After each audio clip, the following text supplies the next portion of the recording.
ओम शांति। सभी भाई बहनों को आज प्यारी बाबा की मधुर महावाक्य है 6, 11, 24 प्रातः मुरली। ओम शांति। बाप दादा मधुबन। बाबा बोले, मीठे बच्चे, बाबा की दृष्टि हद और बेहद से भी पार जाती है। बाबा की दृष्टि हद और बेहद से भी पार जाती है। तुम्हें भी हद अर्थात सतयुग और बेहद अर्थात कलयुग से पार जाना है।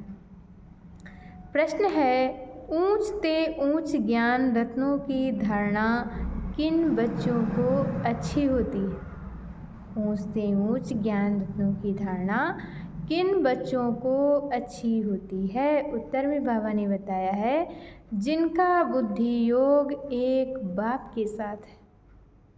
जिनका बुद्धि योग एक बाप के साथ है, पवित्र बने हैं, उन्हें इन रत्नों की धारणा अच्छी हुई।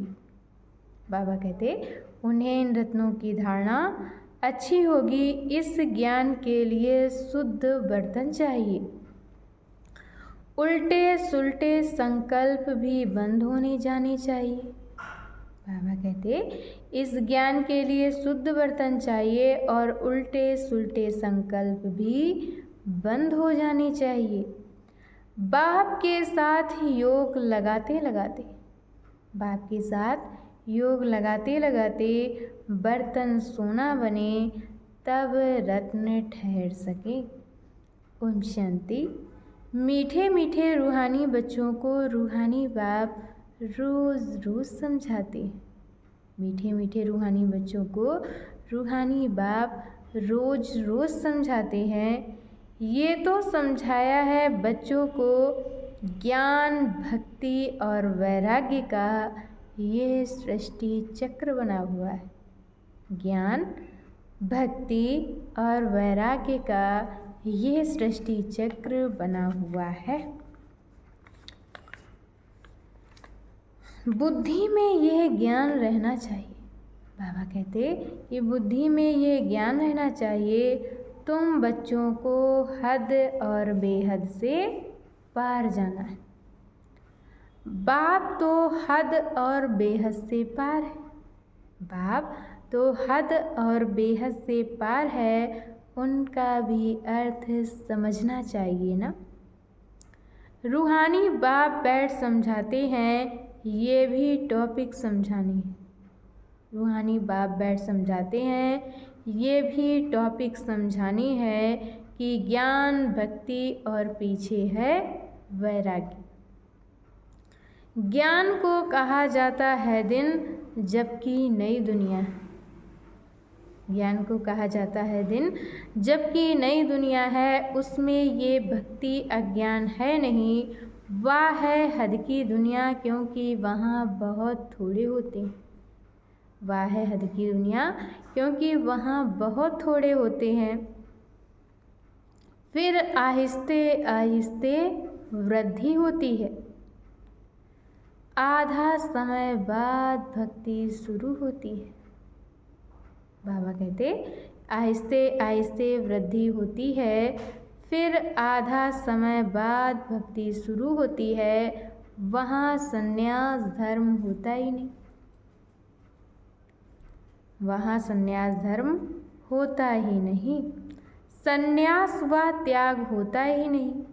फिर बाद में सृष्टि की वृद्धि होती है और फिर बाद में सृष्टि की वृद्धि होती है। ऊपर से आत्माएं आती जाती हैं। यहाँ वृद्धि होती रहती है।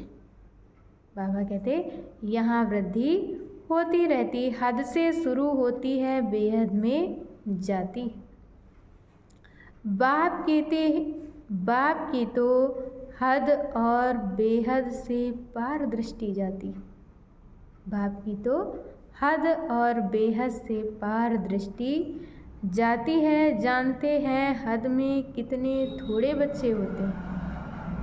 हद में होते हैं तो कितने थोड़े बच्चे होते हैं, और फिर रावण राज्य में कितनी वृद्धि हो जाती है। अब तुमको हद और बेहद से भी पार जाना है। बाबा कहते तुम बच्चों को अब हद और बेहद से भी पार जाना है।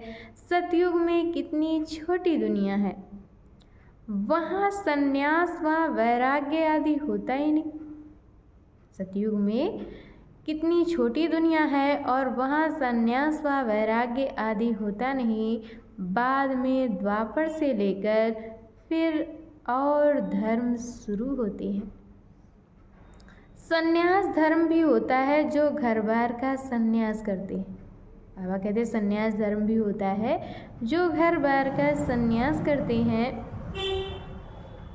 सबको जानना तो चाहिए ना, सबको बाबा कहते जानना तो चाहिए ना। उनको कहा जाता हठ योग और हद का संन्यास। हठ योग और हद का संन्यास सिर्फ घर बार छोड़ जंगल में चले जाते हैं। द्वापर से भक्ति शुरू होती है, ज्ञान तो होता ही नहीं।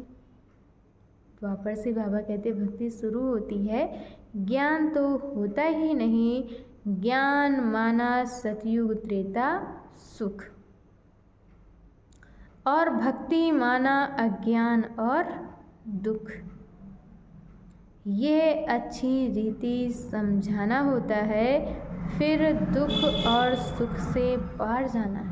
बाबा कहते हैं फिर दुख और सुख से पार जाना है, हद बेहद से पार।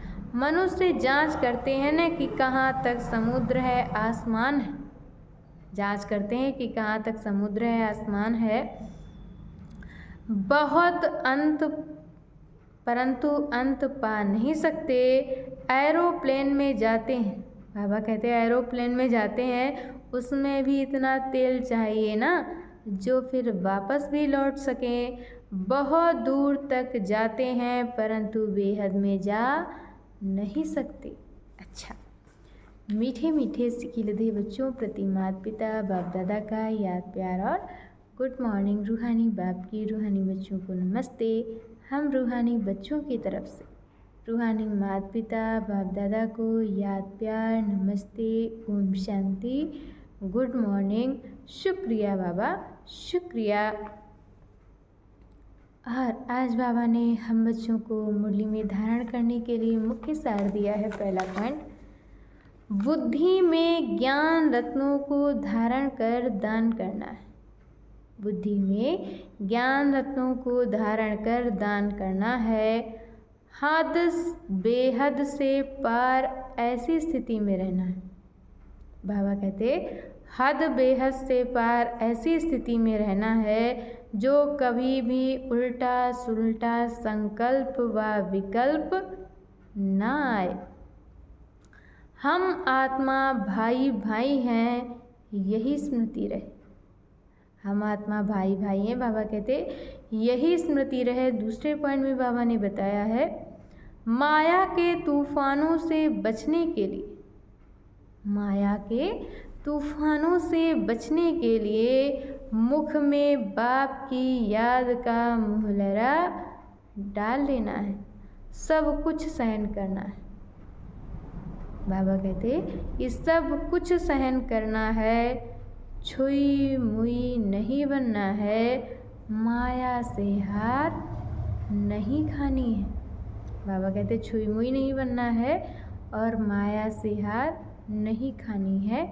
आज बाबा ने हम बच्चों को वरदान दिया है, सदा एक के स्नेह में समाये हुए, एक बाप को सहारा बनाने वाले, सर्व आकर्षण मुक्त भव। सदा एक के स्नेह में समाये हुए, एक बाप को सहारा बनाने वाले, सर्व आकर्षण मुक्त भव। जो बच्चे एक बाप के स्नेह में समाये हुए, जो बच्चे एक बाप के स्नेह में समाये हुए हैं, वे सर्व प्राप्तियों में संपन्न और संतुष्ट रहते हैं। उन्हें किसी भी प्रकार का सहारा आकर्षित नहीं कर सकता। बाबा कहते कि उन्हें किसी भी प्रकार का सहारा आकर्षित नहीं कर सकता। उन्हें सहज ही एक बाप दूसरा ना कोई, ये अनुभूति होती है। एक बाप दूसरा ना कोई, ये अनुभूति होती है। उनका एक बाप ही संसार है। एक बाप द्वारा ही सर्व संबंधों के रस का अनुभव होता है, और उन्हें एक बाप के द्वारा ही सर्व संबंधों के रस का अनुभव होता है। उनके लिए सर्व प्राप्तियों का आधार एक बाप है ना। वैभव, बाबा कहते उनके लिए सर्व प्राप्तियों का आधार एक बाप है, ना कि वैभव। वह साधन, इसलिए वे सहज आकर्षण मुक्त हो जाते, वे सहज ही आकर्षण मुक्त हो जाते हैं। और आज की मुरली का स्लोगन है, प्रकृति को पावन बनाना है तो संपूर्ण लगाव मुक्त बनो। प्रकृति को पावन बनाना है तो बाबा कहते संपूर्ण लगाव मुक्त बनो। अच्छा, ओम शांति।